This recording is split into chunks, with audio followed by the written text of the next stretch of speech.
Hello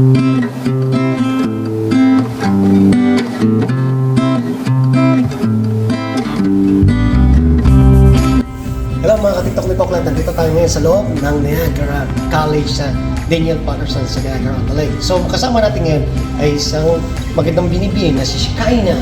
Oy, Hello Shikaina, kamusta? TikTok ni Poklan, kamusta na? Ayos naman. Kamusta naman ang days niyo dito sa Ontario? Okay naman, lalo na ano lang, ngayon nanilibago na sa weather, malamig, Yeah. pero masaya. So anong naging feeling niyo nung high school, yung first snow ng Ay, yung first snow, talagang amazing. lalo na si Christian? Lalo na si Christian sa first time. So ano ba ang isang pagkikinig sa college?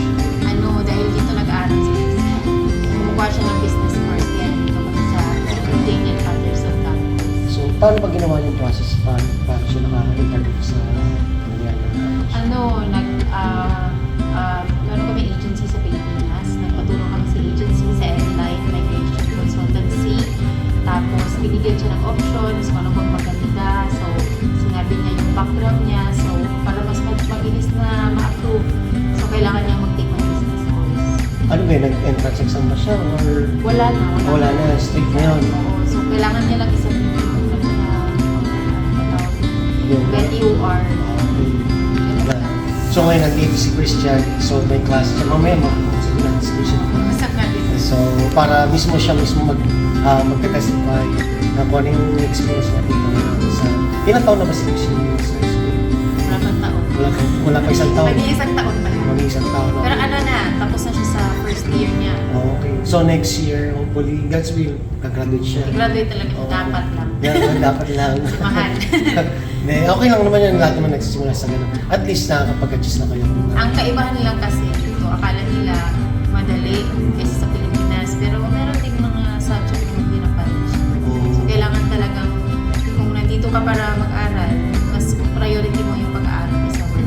Pero yung sa'yo, yung sa katayo mo, ano naman ay tutulungan kids? Ano, Aside from financial anong yun lang talaga, financial. Kasi sa ano niya, mga subject, wala akong masyadong may pero kasi busy din sa working. So ano lang talaga, kailangan na mag-focus siya sa pag-aaral niya. Kasi ko naman, kailangan ko magtrabaho talaga na magtrabaho para masuportahan namin yung pangangailangan namin. Pero sa ngayon kasi iba na yung mix ng parang pag kailangan mag-master ka na. Mahigpit na. So kami yung parang last batch kami na talagang pwede pa kami kumuha ng HWP. Ngayon, kailangan master na. So ngayon, Ilaw. nabatay na yung ilaw dito. Babalik tayo mamaya. Babalikan namin kayo. Okay. Oh. Nagbabalik po ang TikTok na Poklan. So ngayon, ano bang kinakaiba ng ibang school compared sa Niagara College? Ba't naisipan niyo na yan? Oo, kasi dati, nung nag-apply pa lang kami, so marami silang binigay sa amin ng listahan ng mga eskwelahan. Kasama na yung magkano yung tuition every year. So, talagang kinumpare namin sa pa kami magkakamura. Hindi, ang dahilan dahil kami nandito, kasi yung pinsan ni Christian, dapat dito din mag-aaral. Ang problema, hindi sila nakatuloy kasi kinulang sa, dito, sa pera. So, anong nangyari, nabigla kami kasi umalis na sila papunta New Zealand. Pero si Christian tapos na siyang mag-enroll So, hindi na namin pwedeng palitan. So, hanggang sa nandito na kami.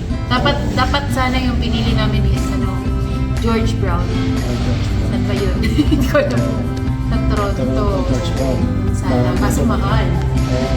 Saka Brock din. Pero nung pinignan namin yung Brock pala, walang hindi siya designated learning institute. So, walang parang PGWP. So, Kasi hindi siya public school. So, tayo natin mamaya si Christian, babalik tayo. Pakasapin natin mamaya si Christian. Yung talagang gusto natin magkakaroon. Yes. Okay. Stand by. Babalik. Mga TikTok na Poklan ngayon, ito na, kasama natin si Christian. Siya mismo tatanungin natin dahil siya yung international student na nag-aaral dito sa Niagara College.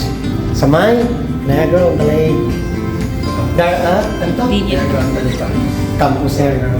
So, si Christian Encarnacion. So, Christian, ano nga pala yung program na kinuha mo ito? Kinuha ko pong program is business. Business. Business pala. Okay. So, ano mang pwede mong may payo sa ating mga televiewers, mga nanonood Na ngayon na ikaw ay isang estudyante rito, ano ba na pagiging estudyante rito sa Canada compared sa Pilipinas? Okay, so dito ang pinaka-advice ko lang talaga is prepare natin yung sarili natin mentally. Kasi iba talaga yung stress na yung akala lang ng iba na pakalma-kalma lang tayo ngayon habang nagsusnow. Pero iba po talaga yung stress. Kasi honestly, first time akong na-stress dito sa pag-aaral. Basta kumpara sa Pilipinas, at least sa Pilipinas, good thing na may training tayo doon na grabe talaga yung bakbakan sa pag-aaral natin. Dito lang mentally stress ka kasi mabilisan lahat.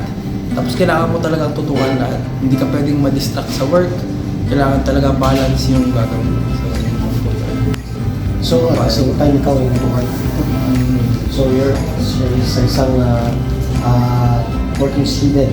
So, as a working student, ngayon, napili mo almost kagraduate ka na. Hopefully, God's will, kagraduate ka next year. So, ano yung mga plan mo? Pwede lang siya sa ating mga viewers, mga plan mo. So, ang plano ko talaga is ito pala sa working student, first time kong magtrabaho talaga. So, isang achievement to para sa akin. So, hopefully, after mag-graduate din, makapag-apply kami ng God's will, dito na bibigyan kami ng pagkakataon paano mag-extend dito at para ma-experience namin yung ma-apply namin yung pinag-aralan namin dito. Yung goal namin sa akin. Okay. So, maraming salamat, Christian. Sana God's will, pag-try natin yan, makuha mo, ma-achieve mo lahat ng goals mo. So, mga viewers, maraming salamat. Sana makapulit ito ng ating lahat.